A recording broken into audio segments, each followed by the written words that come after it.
Hello, beautiful bunch of people.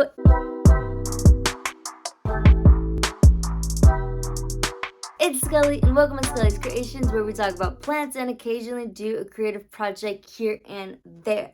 If that sounds like your thing, your jam, please subscribe. Make sure you hit the bells to be notified next time I put out a planty video.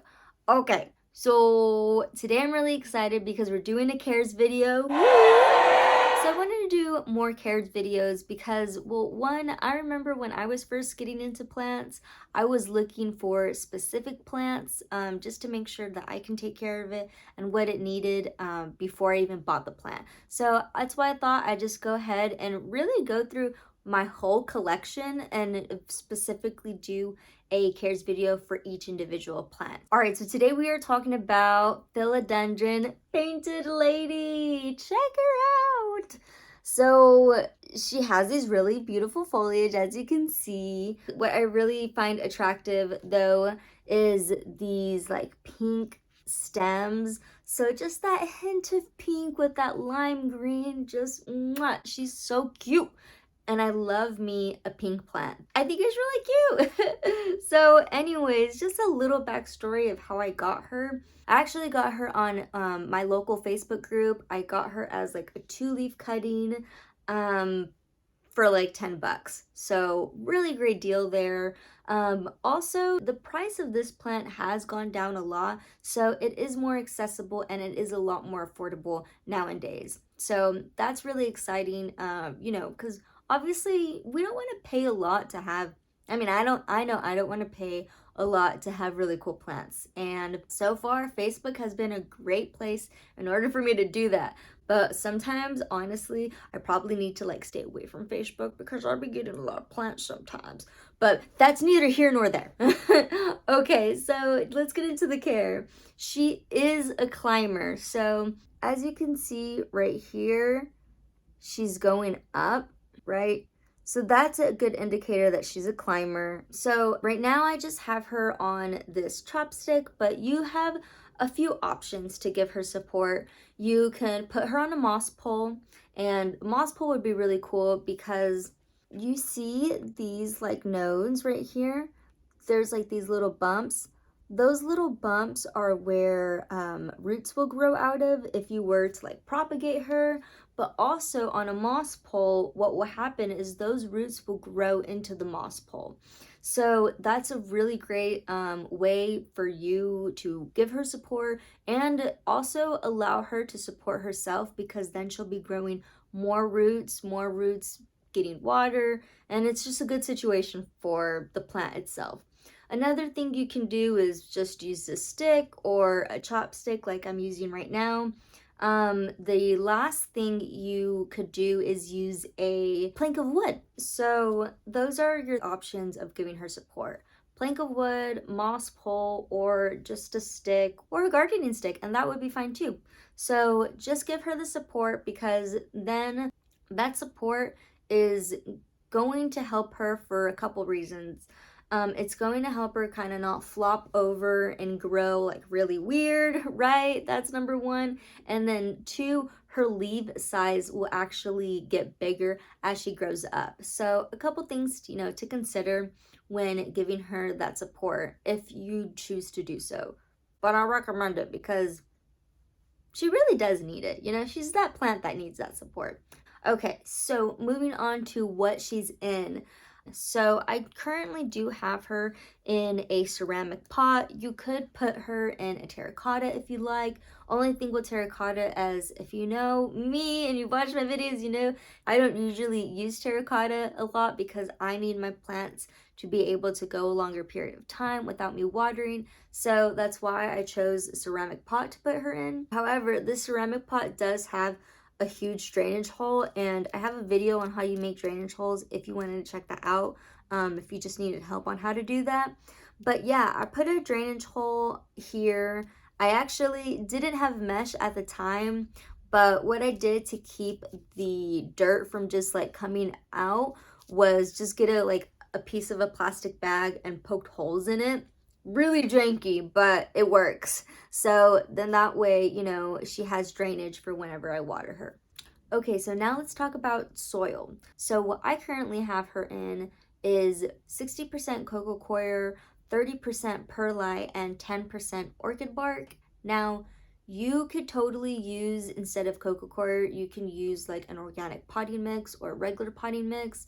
Coco coir is very airy, but it also retains water a little bit longer than like a regular potting mix would. So that's why I personally love to use coco coir. And I really don't think I'll go back. I think I'm going to continue to stick with coco coir because I just really, really love it. And my plants are really loving it too. But I do like to add perlite and orchid bark just because that does give her a lot more aeration. And again, aeroids actually really do need that aeration. So as long as you have some type of aeration in your soil, you'll have a fine mix. Now moving on to water. Now, watering for me is awesome because, again, not only do I have her in the ceramic pot, but I do have her in a moisture retaining soil, such as coco coir, but yet still airy at the same time. So she really likes this. But basically, what you want to do is just make sure that she is completely dry before you are watering. And you can do this by checking with either a chopstick. Get a chopstick, go all the way down. When you pull it out, if there's soil still on the chopstick, don't water. However, if there's no soil on the chopstick, go ahead and water. That's one way. Or you can do this by checking with a moisture meter. Moisture meter is probably the easiest way because it would just let you know if the plant is dry.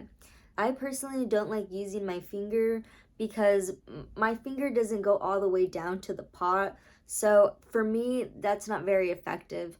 However, what you could do, if you were just wanting to use your finger, you can actually check the soil on the bottom, wherever your drainage holes are, and check that, see if it's wet. I would recommend that method more than I would recommend you checking the top of the soil. So those are the 3 different ways you can check if the soil is dry before you go ahead and water your plant. So moving on to lighting. So lighting is pretty interesting for this plant because she really wants to soak in a full 8 hours of sunlight throughout the day, and she wants that sunlight to be bright but not directly hitting her, meaning no rays are on her. She actually sits right there, and the window is like my arm's length away from her. Okay, so if that tells you anything. So that's also what's going to keep that variegation. So this was one of her older leaves, and as you can see, this leaf is pretty dark, not very highly variegated, so you can see just a little bit. But as you can see, this is one of her newer leaves, and you can tell that the variegation just comes in a little bit more. And then this is her newest leaf. Now, I will say that her leaves do come in a really lime green color, so they come in lighter and they do harden off darker. But if you give her that bright light, then you're just gonna see that variegation a little bit more than you would if you had her in a more lower lit location. And I will also say that you could totally substitute your lighting if you don't have a bright lit location with grow lights. My only suggestion is if you're gonna have grow lights, don't have it like directly on top of her because her leaves will burn. You can't really fix burnt leaves. So that's lighting. Now let's talk about fertilizer. So fertilizer, I am currently using Liquid Dirt. Liquid Dirt is just what I've been using this whole time and my plants seem to like it. I am going to try some other fertilizers to test them out to see if Liquid Dirt is really what I think it is because I've never used it in anything else, but that is for another video. I do know that a lot of people also use Super Thrive as a fertilizer, or even Espoma has an organic liquid fertilizer that a lot of people use. But again, I haven't tried those, so I can't speak to them. These are just like other fertilizers that I know other people use. But again, I just use Liquid Dirt, and until I know a little bit more about that, I'm not gonna like suggest it. I'm just gonna let you know that those are other options, okay? Alrighty, so I will say though that fertilizer is very helpful, you know, especially throughout the growing season. But here's the thing, this is like a unpopular opinion. I really don't see the reason why not to fertilize your plants throughout the whole year. And I get why they're not using as much energy. You know, it can lead to issues, right? And although that's all true, if you have your plant still in a warm area, if you're giving it the adequate lighting, you know, it's not really being super affected by the colder months.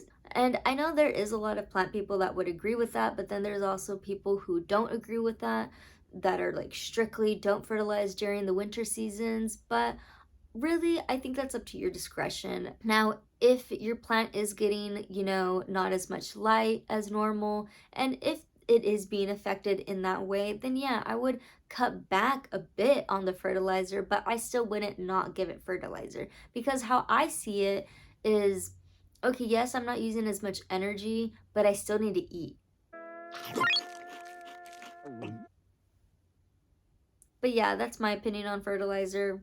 So, anywho, next up, humidity. So, for humidity, you could put her near a humidifier if you wanted to. She's an aeroid, she would appreciate it. However, she absolutely does not need it. I don't have any humidifier. Oop, I don't have a humidifier over here, and all of my philodendrons without humidifiers have been totally fine. So if you want, you can, but it's not something that you have to worry about if you were to get this plant.